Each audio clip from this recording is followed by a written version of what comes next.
Hi viewers! If you've seen my videos in your feed more than once, that's your sign. Hit subscribe and help the channel grow. I post every day. She said, I need a break to find myself, but don't date anyone else before moving out. I agreed. 3 months later, she came back ready to commit, only to find her replacement's toothbrush in my bathroom. Turns out I found myself too. So, this happened over the weekend, and I'm still kind of stunned by the whole thing. Been with Lisa for almost 3 years, living together for the last year and a half. Things were decent, or so I thought. Early May, she sits me down for one of those serious talks.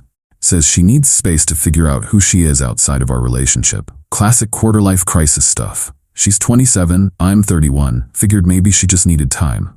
Mark, I love you, but I feel like I lost myself somewhere. I need a break to rediscover who I am as an individual. Fair enough, I guess. Personal growth is important. Then came the kicker, but I don't want you seeing other people while I'm figuring this out. This isn't about finding someone else, it's about finding me. Red flag city, but I was trying to be understanding. How long are we talking, Lisa? Just a couple months, maybe 3 at most. I'll stay with my sister Amy until I figure things out, then we can see where we stand. I agreed. Biggest mistake of my life, but hindsight and all that. She packed up her stuff that weekend and moved to Amy's place across town. Left her mail delivery unchanged since Amy's apartment was temporary. First month was rough. Kept expecting her to text or call. Radio silence except for one message asking if I could forward her mail since she was still getting it at my place. Month 2, I started getting restless. My buddy Dave kept saying I was an idiot for putting my life on hold while she played house with her sister. Started hitting the gym more, picked up some hobbies I'd neglected. Month 3 is where things got interesting.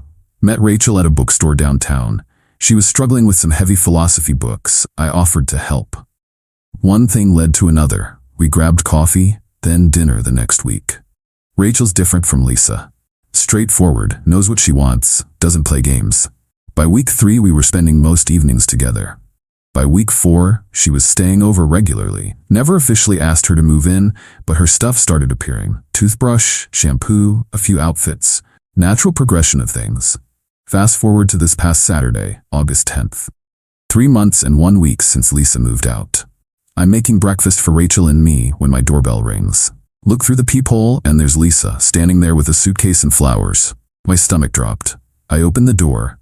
Kept it casual. Hey Lisa. Big smile, like nothing happened. Hey stranger, I'm ready. Ready for what? To come home. I found myself, Mark. I know who I am now and what I want. I want us. She tried to walk past me into the apartment. I didn't move. Lisa, we need to talk about this. What's to talk about? I did what I said I would. I figured myself out. Now I'm back and ready to commit fully to our relationship. That's when Rachel appeared behind me in one of my t-shirts, coffee mug in hand. Morning, babe. Breakfast is almost ready. Oh, hi there. The look on Lisa's face was priceless, pure shock mixed with rage. Who is this, Mark? This is Rachel. Rachel, this is Lisa, my ex. Rachel smiled politely. Nice to meet you, Lisa. Mark's told me about you. Lisa's voice went shrill. Ex, we're on a break, Mark. We agreed no other people. No, Lisa, you said you didn't want me seeing other people. I never agreed to that. You wanted space to find yourself. I gave it to you. This is unbelievable. You cheated on me. Rachel raised an eyebrow.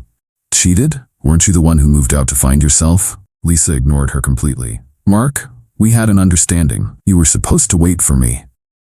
An understanding you created without my input.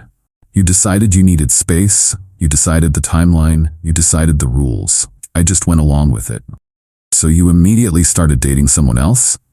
Lisa, you've been gone for 3 months. You haven't called, texted, or shown any interest in how I was doing. What exactly did you expect?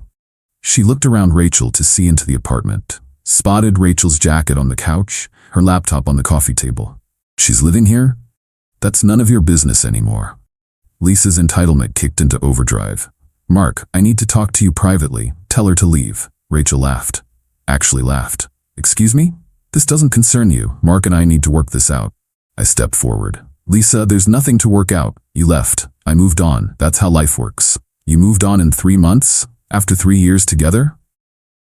You moved out in 3 days after 3 years together? Apparently quick decisions run in both directions. She started crying then. Real tears, not the manipulative kind. Mark, please, I made a mistake. I realize that now. I never should have left. Can we please just talk? There's nothing to talk about, Lisa. You found yourself. I found someone better. That hit hard. She looked at Rachel like she was seeing her for the first time. Better? You think she's better than me? Rachel put her arm around my waist. Honey, I think your breakfast is burning. Message received. We went back inside, left Lisa standing in the hallway with her suitcase and flowers. Update 1, 48 hours later. The aftermath has been exactly what you'd expect from someone who thought she could put me on layaway for 3 months. Sunday morning, Lisa started the text bombardment. 43 messages over 6 hours. Started apologetic, got angry fast. Mark, I can't believe you replaced me this quickly. We were supposed to be working on ourselves. 3 years means nothing to you, apparently. Who is this Rachel anyway? How long have you been lying to me? Then the accusations started getting creative. I bet you were cheating the whole time we were together. You probably planned this from the beginning, using my break as an excuse to upgrade. I showed Rachel the messages over Sunday dinner. She found them amusing. She's really committed to this victim narrative, isn't she? Lisa's always been good at rewriting history to make herself the wronged party. Monday morning brought a new development. Lisa had apparently called my sister trying to get inside information about Rachel. Jennifer texted me, "Your ex is calling asking about your new girlfriend." Told her it wasn't my business to share, but she kept pushing. Also said you guys were taking a break, not broken up. What's the real story? I called Jennifer back, explained the whole situation. She was not impressed with Lisa's version of events. So she moved out, demanded you stay single, then disappeared for 3 months, and now she's shocked you moved on? Pretty much sums it up. Good for you, Mark. I always thought she was a bit selfish. Tuesday, Lisa tried a different approach. Showed up at my apartment building around 6 p.m. and waited in the lobby until someone let her into the building. Building security isn't great in older buildings. Came home to find her sitting in the hallway outside my door with a box of stuff. I came to get some things I left behind. What things, Lisa? You took everything when you moved out. I left some books, a coffee mug, the plant I bought for your kitchen windowsill. She was right about the plant. I'd been watering it for 3 months out of habit. Fine, take the plant. But you can't just show up here whenever you want. I lived here for over a year, Mark. Some of my mail still comes here, because you never filed a change of address. That's not my problem. She took the plant, and a few small items I'd honestly forgotten about. Left quietly, but the whole thing felt like a fishing expedition. Wednesday brought a call to Rachel at work. Lisa had found Rachel's company website and called the main number asking to speak with her. Rachel told me about it over dinner. Your ex called my office today. What did she say? Claimed to be an old friend from college trying to reconnect. My assistant took a message, but something felt off about it. When I called back, the number went to a voicemail that said Lisa. She's trying to figure out where you work. Already figured that out, apparently. Good thing I don't put personal details on social media.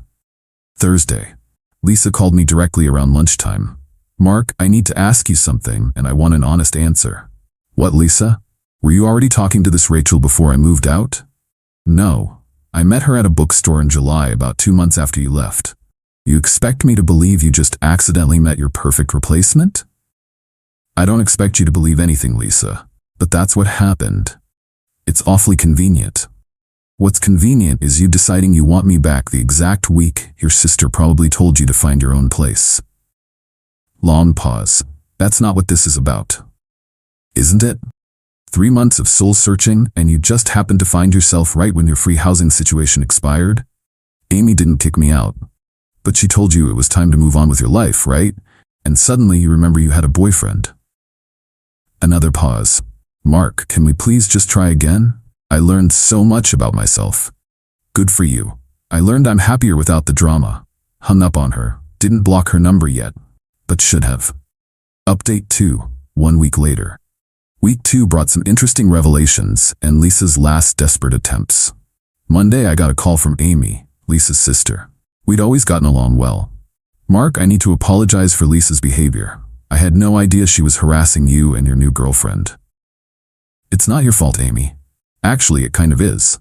I enabled her for 3 months, let her live with me rent-free while she figured herself out. Didn't realize she was planning to come back and just pick up where you left off. What do you mean planning? She's been talking about coming home to you since June. Never once mentioned the possibility that you might move on. When I suggested she should probably reach out to see how you were doing, she said you had an agreement to wait. So Lisa had been planning her return for weeks, never considering I might not be sitting around waiting. Amy, did she actually do any soul searching, or was this just an extended vacation from adult responsibilities? Honestly, she mostly watched Netflix and complained about being single. Oh, and she was talking to some guy named Brandon she met on a dating app. There it was. Lisa had been dating while demanding I stay single.